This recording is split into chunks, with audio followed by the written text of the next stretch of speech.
Good afternoon to everyone. আশা করি প্রত্যেকে ভালো আছেন। আজও বেশ কয়েকটি নতুন নতুন সেন্টেন্স নিয়ে আলোচনা করব। তাহলে চলুন ভিডিওটি শুরু করা যাক। আচ্ছা, আমি একটা সেন্টেন্স লিখেছি কি, সমরেশ চৌধুরী ইস্ট বেঙ্গলের হয়ে খেলতো। তাহলে ইংরেজিটি কি লিখেছি, সমরেশ চৌধুরী প্লেড ফর ইস্ট বেঙ্গল। এখানে দেখুন এই সেন্টেন্সটির মধ্যে দু তিন রকম জিনিস শেখার আছে। একটা হলো সেন্টেন্সটি অ্যাসার্টিভ সেন্টেন্স, ওকে। নেক্সট সেন্টেন্সটিতে দেখুন টেন্স ইন্ডিকেশান আছে। টেন্সটা কি, প্লেড লিখেছি, মানে উনি খেলতেন আর কি, ইন পাস্টের ইনসিডেন্ট। তাহলে অবশ্যই এটা পাস্ট ইনডিফিনাইট টেন্স, ওই জন্য আমি লিখেছি Samaresh Chowdhury played for East Bengal, okay. আচ্ছা, একটা রিকোয়েস্ট রাখবো, অবশ্যই আশা করি আপনারা ভিডিওটি সম্পূর্ণ দেখবেন এবং যে সেন্টেন্সগুলো আলোচনা করেছি এগুলো অবশ্যই আপনাদের জন্য হেল্পফুল হবে। আর আরেকটা অ্যাডভাইস দেবো যে বাড়ির ছোট ছোট ছেলে মেয়েদেরকে, মানে আপনাদের যে নিয়ার অ্যান্ড ডিয়ার ওয়ান্স আছে ওদেরকে একটুখানি সেন্টেন্সগুলো শেখাবেন, দেখবেন ওরা অনেকটাই ইংরেজিতে ডেভেলপ করে যাবে, ওকে। তাহলে চলুন ভিডিওটি আমরা শুরু করি, ওকে। তুমি একটি ভুল মন্তব্য করেছিলে, you made a wrong statement. এখানে মন্তব্য ইংরেজি কি, স্টেটমেন্ট, আর ভুল ইংরেজি কি, রং। এই জন্য আমি লিখেছি you made a wrong statement, okay. Rameshbabu একজন সমাজকর্মী, Rameshbabu is a social worker. দেখুন এখানে ইজ ব্যবহার করা হয়েছে, তার মানে কি এটা প্রেজেন্ট টেন্সে আছে, ওকে। আর সমাজকর্মী ইংরেজি কি, সোশ্যাল ওয়ার্কার, ওই জন্য আমি লিখেছি Rameshbabu is a social worker, ওকে।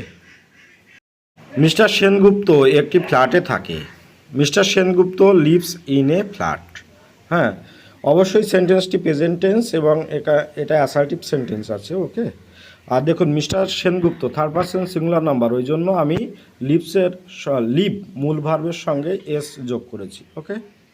আমি একটি ভুল করে ফেলেছি, I have made a mistake, okay. এখানে দেখুন ভুল ইংরেজি কি, মিস্টেক, আর made, have made, present perfect tense use করেছি এখানে, ওকে। তাহলে সেন্টেন্সটি কী হয়েছে, I have made a mistake.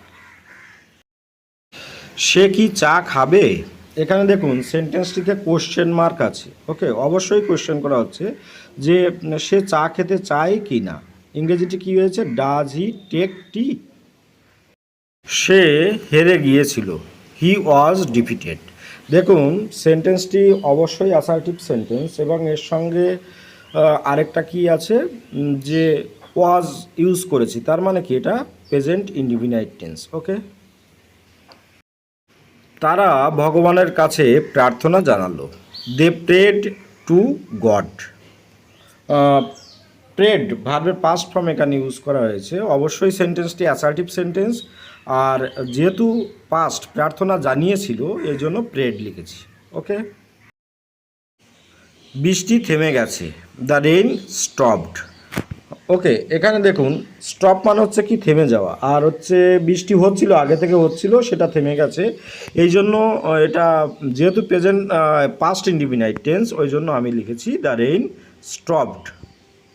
সে আমার প্রতি রেগে আছে, he is angry with me.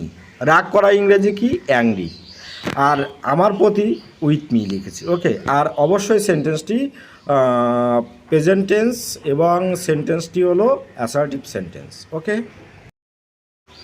কৃষকটি মাঠে চাষ করছে, the farmer is ploughing in the field. দেখুন এখানে চাষ করছে মানে কাজ হয়ে চলেছে, এই জন্য সেন্টেন্সটি কী হয়েছে, প্রেজেন্ট কন্টিনিউয়াস টেন্স, ওকে। এবং এখানে প্রেজেন্ট কন্টিনিউয়াসের জন্য আমরা লিখেছি ইজ, আর হচ্ছে মূল ভার্বের সঙ্গে আইএনজি, ওকে। তাহলে ভিডিওটি এখানে শেষ করছি। আশা করি পুরো ভিডিওটি আপনাদের মধ্যে টেন্স সম্পর্কে একটা ধারণা দিতে পেরেছে এবং সেন্টেন্সগুলো সম্পর্কেও একটুখানি আপনাদের ধারণাকে ক্লিয়ার করতে পেরেছে। আর অবশ্যই বাড়ির বাচ্চাদেরকে শেখাবেন যাতে করে ওরা দেখবেন টেন্স এবং সেন্টেন্স সম্পর্কে অনেকটাই ওদের মানে ঘাটতি থাকলে সেটা পূরণ হয়ে যাবে, ওকে। তা এই আশা রেখে ভিডিওটি শেষ করছি। ভালো থাকবেন সবাই, আপনাদের দিনটি শুভ হোক, হ্যাভ এ গুড ডে।